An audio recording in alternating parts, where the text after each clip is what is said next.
frank with you, the switch never happened because I never went out of what I wanted to do. So as I told you from the beginning, I had a very engaging childhood. Born and brought up in Bangalore, everyone who takes birth here has a green bug instilled. So it's easy for us to connect. But then I was also fortunate that I need to really thank my parents. They let me do what I wanted to do. So we used to go to our paternal village, and some simple things fascinated me. I like walking in the fields, pulling the grass, groundnuts right from the field and taking it, or simple things like evenings around 5:30, 6 o'clock, you will see a never-ending stream of livestock coming back from grazing. That's an amazing experience. Or walking with my grandma, foraging for things. We were never too far from food. When we wanted it, it was there, right there. So that was the childhood we had. And then of course I was also a Boy Scout, NCC cadet. So most of my time was not in the college but in the camps. So that way I continued this association with nature. But then after that, I also started working with Forest Department in serious wildlife conservation activities. I used to trek a lot, interact with tribals, learn from them. So this is how I was. Someone introduced me to computers. So then I took a small deviation and made a commitment to myself that I will definitely come back to this stream at the age of 40. I was late by 1 year. 41st year, I came back and set up my farm. My farm is actually set up very close to Bangalore, 30 kilometers away. I have developed it as a biodiversity education center. I can't say I have developed it. I've just let it be as what it is, not trying to interfere with what is happening there. So when I have actually been fortunate traveling in Europe and US and most of the countries, and Kew Gardens used to be one of my most visited places in UK. So I used to be there whenever I'm not at office. So being there, I just kind of it made me aware that we are not valuing the asset that we have in India, okay? The diversity of our, be it agrodiversity or just biodiversity itself. So I came back and then started working on that. A good guide and mentor told me, if you're looking for setting up a biodiversity center, you don't really need to get anything from elsewhere. Because I've been walking around Bangalore, Lal Bagh used to be my favorite place. So there are species from every corner of the world. But then here we wanted to just try and listen to nature. So focus at my farm, which is known as Chiguru Ecospace. The focus is to understand what is there naturally growing there. Okay, and then I always believe if there's a plant growing there, there's a reason behind it, there's a purpose. So we try to spend time understanding it.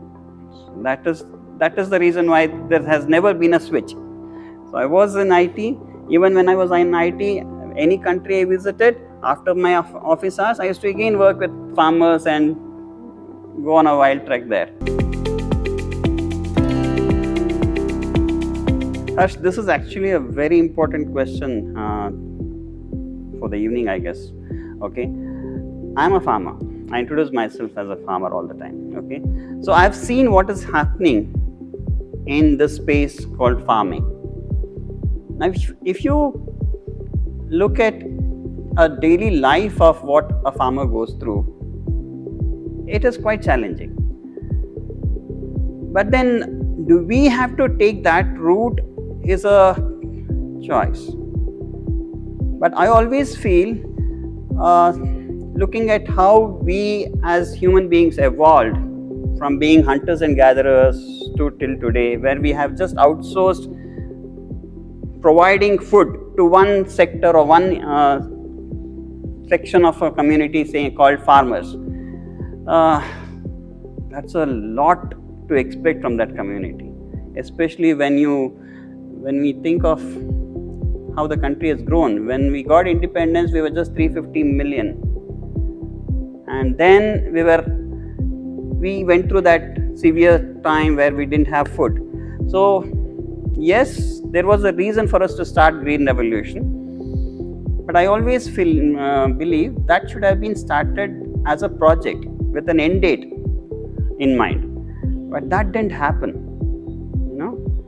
We were scarce of food then, so we adopted this thing. It was okay, it was necessity there, but then after that we continued. Now we claim ourselves to be a food surplus country, but still continue to do the same thing.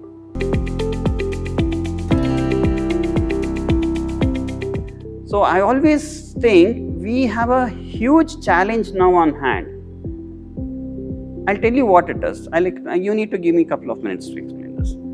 When traditionally we were a chemical-free society, we never used any chemicals. But then we started Green Revolution. We used all the chemicals. Green Revolution was started because we wanted to produce that food. But we also need to remember the asset base that we have. Being a diverse country like India, I don't know, I was reading somewhere, India is a land where more than 9,000 different species were used as part of our kitchen. I'm sure all of you are aware of it. Out of that 9,000, today if you look at how much of that is being cultivated, that number is just around 350 to 400. This is what is cultivated, and commercially cultivated is even lesser than that. So if you look at any kitchen today, if at all there is one at home, with all the Swiggies and Zomatos running no cook month and all that, if at all there's a kitchen and if you peep into it, how many different things will you be able to identify there? Take a number, 25, 30, 50, at max 200.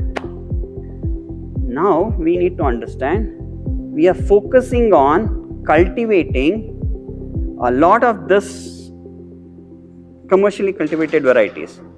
Okay, so India today is producing what, 350 million tons of food. That the target for this year is 354 million tons.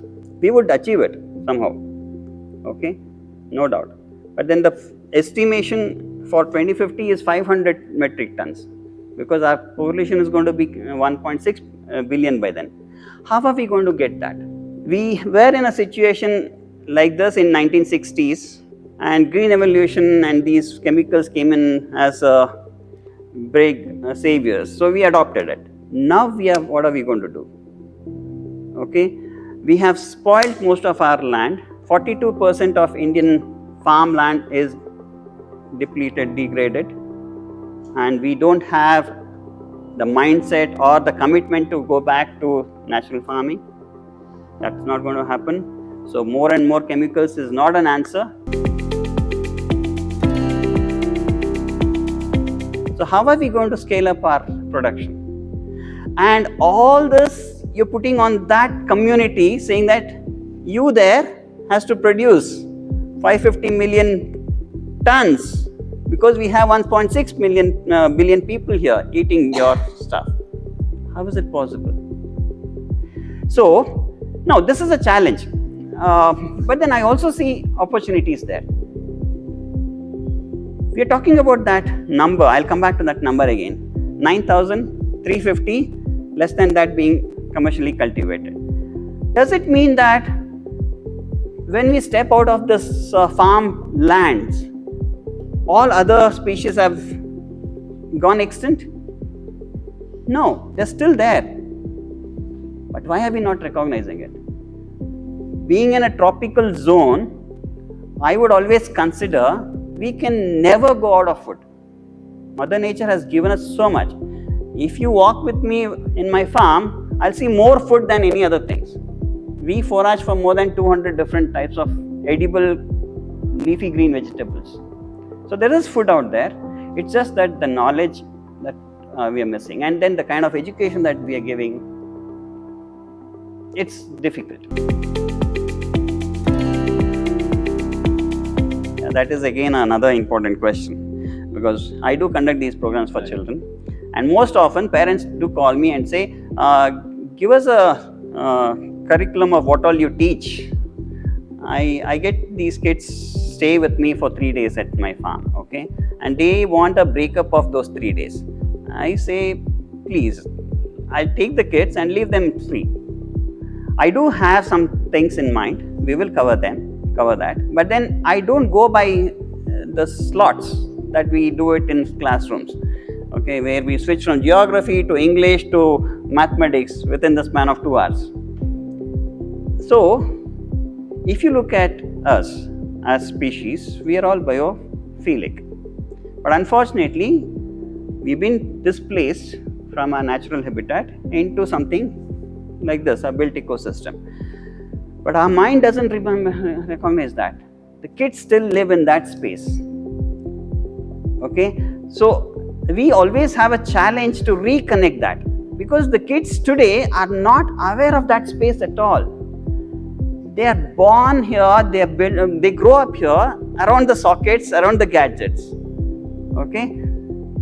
You give me any child and 2 hours, I will give you a child who is so keen on being with nature again. So that exposure is what we are missing out. Okay? So yeah, it's important, because that is where our health is. I also work on health as well. We talk so much about immunity and all that thing, okay? Where do you build your immunity? Not by taking those supplements and those things that are being sold for you. You just go out there and listen to what Mother Nature has to tell you, and then your immunity definitely develops. See, I think it's all got to do with the way we introduce these things at their young age. You know, the way we introduce nature to kids itself is a little flawed. You see, don't touch an ant, it's going to bite you. Okay, don't go near water, you're going to drown. So when you introduce a child to things like this, you stand below a tree, it's going to fall on you. They'll grow with that issues. And then of course we also have this other things that is being put on the child, that okay, you need to learn coding so that you're going to excel in your profession. We are all having education for our livelihood, not for our life, right? So there's a big difference. And I see a lot of guys from IITs and IIMs and all those good companies coming back to my farm and saying that, sir, I want to do something with you.